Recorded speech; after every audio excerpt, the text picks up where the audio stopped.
When did you start being an organic farmer? What's the genesis of that? I started in 1969. I also got married in 1969. And I started organic farming not because I was concerned about the weeds or the chemicals or anything else. I was concerned about how I was going to make the financial ends meet. And I decided, I went over all my farm costs, and I decided the one thing I could do without was chemicals. And so when we got married in the spring of 1969, I said, I'm not going to spray anymore. She was all for it. And so I just farmed away without spraying. Quite often this room right here was filled up with organic farmers who were wanting to belong to an organic organization or start working on organics and so forth. And anyway, in 1969, in the fall, the National Farm Union, or the 7 farm unions from across Canada, met in Winnipeg to organize the National Farm Union. And I was a delegate to that convention. There's a busload went from here. There was probably 1,800 people at the Farm Union Convention in Winnipeg.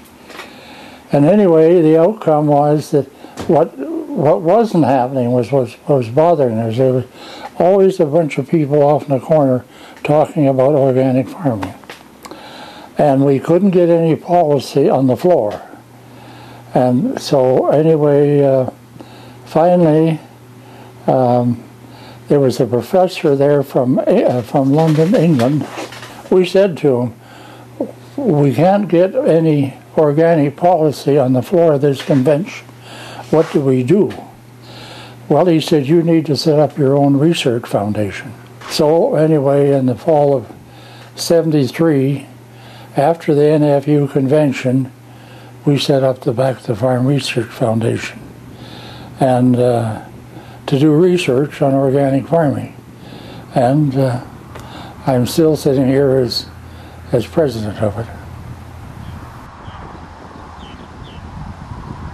She was working in the research department at the university, and it was a very good arrangement because she did a lot of the research about various things that we were trying to do, and that really helped.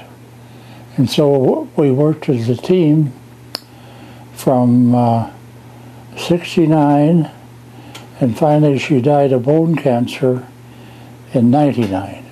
My wife had another skill too. She was a very good cookie maker, and so they looked forward to going upstairs and having coffee and cookies after the meetings were over. Cookies? Cookies. Oatmeal cookies. Organic oatmeal cookies. Organic oatmeal cookies. Yeah. But back then, was the term organic, was it pretty wide known and understood what that meant? Not at that time, no. You were pretty much of a social outsider, I would say, would be the term that would be used, particularly in your communities. It was right here in my own community, you know, there's a farmer every couple of miles. I was not recognized for organic farming. In fact, the neighbors never they wouldn't talk to me about farming. They would talk to me about the maturity of the crops, how to run the combine or how to run the swather, and all these questions to do with farming, but they wouldn't talk to me about what is organic farming. And that lasted, I would say, 6 or 7 years, that cold spell froze out of the community.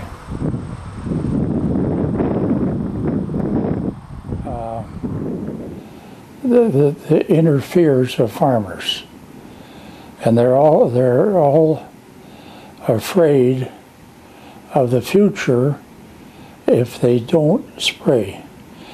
And what they're afraid of is the weeds will destroy their crop. That's what they, deep down, that's what they fear.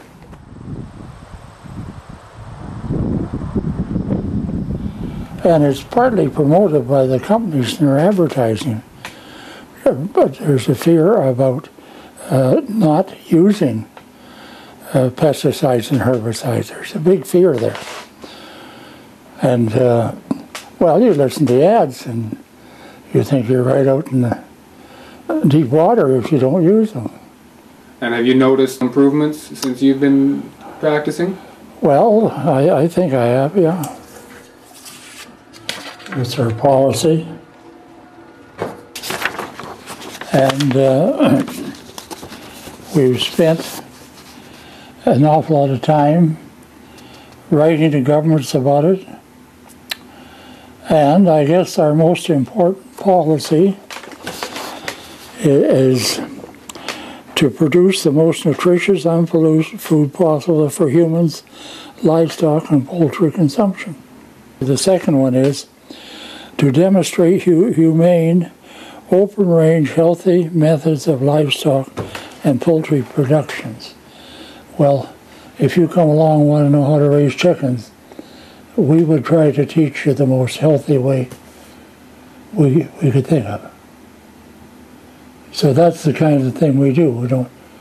It isn't that we put out 20,000 chickens organic. We don't. Isn't that? It's that we promote those ideas. And the third one too, to assist people to find sources of healthy, nutritious, certified organic food. Now, what happens to the results of your research? How do people find out what well, I write a weekly column for the Davidson Leader.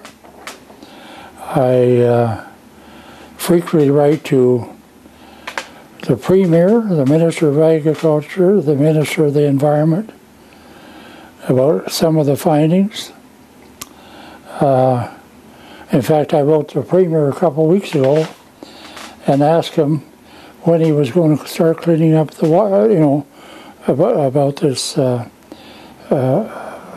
pollution in the water, surface water, and when is he going to start cleaning it up?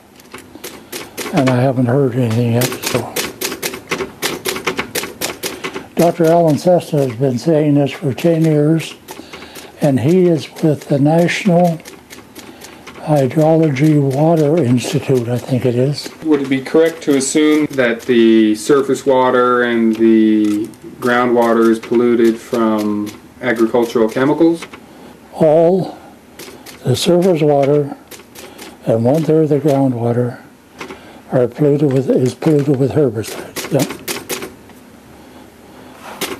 So in 59 years, 1/3 of all our groundwater became polluted. Yeah.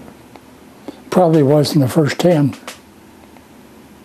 Well, in 2001, I retired as a farmer, and I rented my farm to the Back to the Research Foundation for the taxes. I don't charge them any rent. They hired me as general manager at no salary.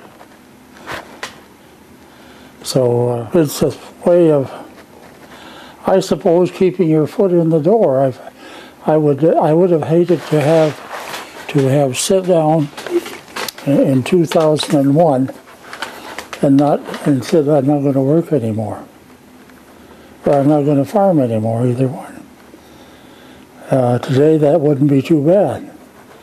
I do damn little today, and so.